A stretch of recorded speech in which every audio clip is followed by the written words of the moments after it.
पंचायत निर्वाचन पर शेष होईछि सर्वदलीय बैठक। राज्य निर्वाचन कमिशन कार्यालय में यह बैठक बसीथिला। पंचायत निर्वाचन प्रस्तुति और परिचालना नहीं एथिरे आलोचना होईछि। बैठक में प्राय सबु दलर नेता सामिल होइथिले।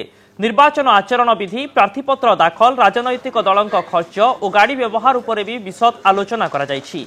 विभिन्न राजनैतिक दल सह आलोचना करिसेंति राज्य निर्वाचन कमिशन। आसंता फेब्रुआरी मासरे पंचायत निर्वाचन करने को प्रस्तुत हेउछंति सरकार। 853 जिला परिषद एवं 6804 ग्राम पंचायतर 92,045 वार्ड निर्वाचन हेबो। चलित थर 594 नुआ पंचायत निर्वाचन अनुष्ठित हेबो। यह पूर्व डिसेम्बर 21 तारिख में निर्वाचन कमिशन सर्वदलीय बैठक डाकिथिले, हेले बीजेपी बंद पालन जोगु बैठक सफल होई पारि नथिला।